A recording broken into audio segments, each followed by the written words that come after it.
Hey, what's up, everybody? Kenny Lamons here with Medicare Millennials, where we are chronicling our journey to building a large, successful Medicare book of business and hopefully taking you along on the ride. So, today's video I'm really excited about. This is going to be for newer insurance agents or just any Medicare agents specifically out there who are concerned or that they won't be able to close their Medicare leads, or that they're currently struggling to close their Medicare leads, and you just need to figure out what you're missing here. So I have a pretty strong opinion on closing an insurance sale. So I'm going to share with you guys my philosophy and then a high level roadmap. I'm going to lay out like 4 or 5 steps that, as long as you're doing each one of those steps, you're going to be able to do what I call, well, I didn't come up with this, but what we call assuming the sale.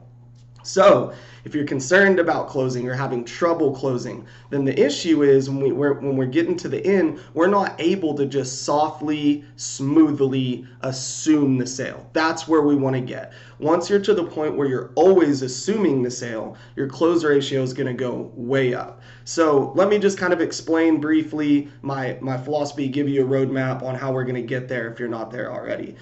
First thing I want to explain, just a little disclaimer, I personally have sold several different lines of insurance, mostly to the senior market, and Medicare is by far the easiest actual product to close. Everybody needs it. We all know that. People are confused, so you're always able to solve a problem for them. So you really should be to a point where you're just assuming the sale at the end of a presentation. It should not be a hard sell or a hard close, okay? So how do we get there? Number one, I'm a big believer in booking solid appointments, okay? I don't care if this was a cold call for a T65, if it was a lead that's targeting, low income subsidy, Medicare Advantage prospects, or if it's a referral. If I'm on the phone with somebody and I'm booking an appointment to talk to them about their Medicare needs, I am going to do a couple of things in that phone call every single time. Number one, the whole phone call is predicated on the fact that this person reached out to me in some way, form, or fashion. And I always have that in top of mind. Like, you clicked on that Facebook ad requesting this information. You took the time to fill out that direct mail piece and send it back to me so that you could get some help and some information. So always predicate your appointment setting on the fact that you reached out to me. This is obviously important to you. I'm going to get you that information. They all, obviously, if they filled out any kind of lead, then they need your help with something. So we are going to identify what it is they need help with to further make the appointment stronger when we get there. And then also, I always have an air of busyness. So I say little things like, they have me running really crazy out there. I am going to be there all day on Thursday. I'm already going to be seeing 7 or 8 other people. Just build an air of urgency. And I'll tell them, hey, look, I always make this sweet and to the point so that I don't waste your time and it doesn't waste any of mine. I like to get in and out and get you the information you need quickly. Make sure you're prepared when I get there. I'm going to be driving a white truck. Just make sure you have everything handy related to your Medicare. So if it doesn't matter what product you're selling, whatever information you're going to need, remind them they need to be sitting down ready for you. They're going to need their Medicare card, a list of their prescription drugs, anything you're going to need to help them out. You're busy.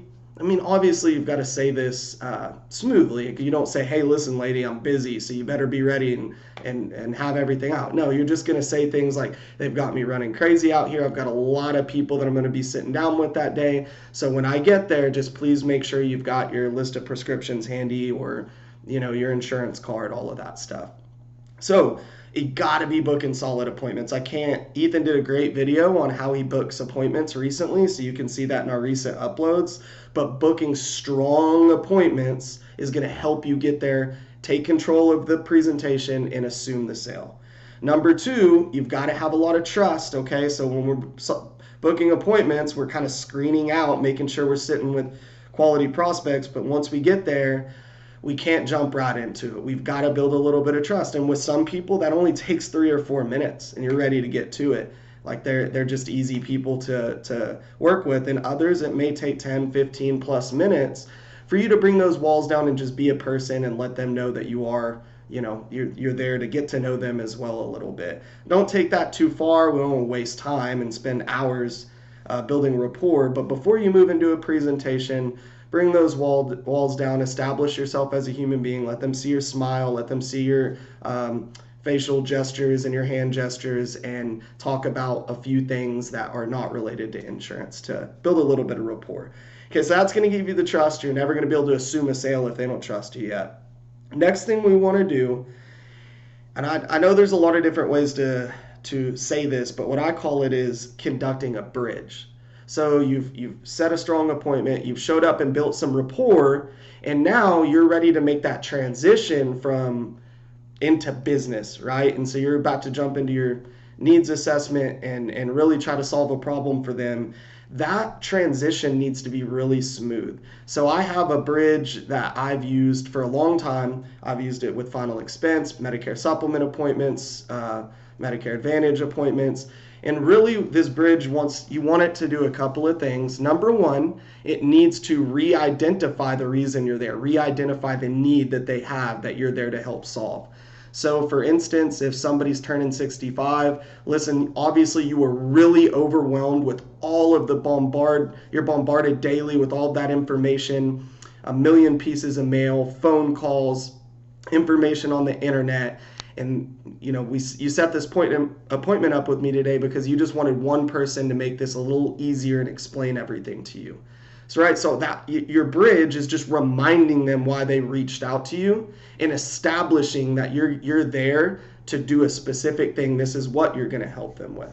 If this was for somebody that was reaching out for dual eligibility or LIS or Medicare Savings Program, or the extra additional benefits on a Medicare Advantage plan, you need to identify that, re-identify that if you haven't specifically talked about it, and say, hey, look, when you filled out this card, I know you must have been really interested in either the dental, the vision, or the hearing benefits that are available out there. Which of those was most important for you to learn about today?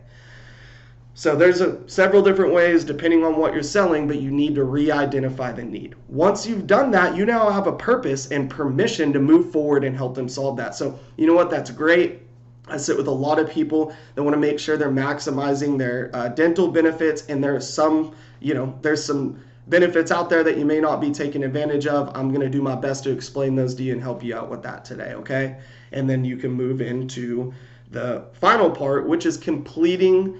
This part is now you're providing the solution. So to provide a solution that you're confident in and that you believe is the absolute best option for them, you have to first complete a thorough needs assessment.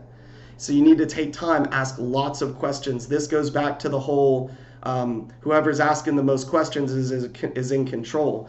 You need to ask a lot of questions, especially for Medicare plans. We need to know a lot about their preferences for doctors, what their medical needs are, what high dollar prescription medications they may be taking, how sensitive are they to a monthly premium. This is all done during the needs assessment. So you've built a strong appointment, you booked a strong appointment, then you built a little bit of rapport, make yourself human, then you conducted a bridge. Now let's bring it back to business, bring it back to what your need is. Then to provide a good solution, you did a really thorough needs assessment. It's called needs-based selling. Once you've done that and those four pieces have come together, at the end of it, you're simply assuming the sale. You know me and you like me. You invited me over here today because you had a need. I really took the time to figure out how to best serve that need and the options on the table, and I'm always using an assumptive close. So it'll be something like, do you have a pen handy if I was doing a paper application? Or, great, I'll just need your Medicare card and your driver's license for us to move forward. Or, do you want this policy to start, or do you want your first payment to come out on the 1st or the 15th? When do you get your Social Security check? If it's Medicare, a lot of times it's just this simple. It's ask them, let them know, okay, great, I'll just need your Medicare card. And then, I always talk about if it's Medicare supplement, you assumptive close based on what day they want their premium to come out. If it's like a $0 extra premium Medicare Advantage plan, then you just remind them that they're still going to get the part, they're not going to get I'm losing it today. It's a Monday. You're not going to get a bill like you would with another policy. So just to kind of wrap that up, guys, if you're doing those 4 components first and you get to the end of the sale, you don't have to really ask for the sale, because all of those precursors have led you to where you can just assume they trust you enough that you've made the best recommendation and you're going to slide right into an application.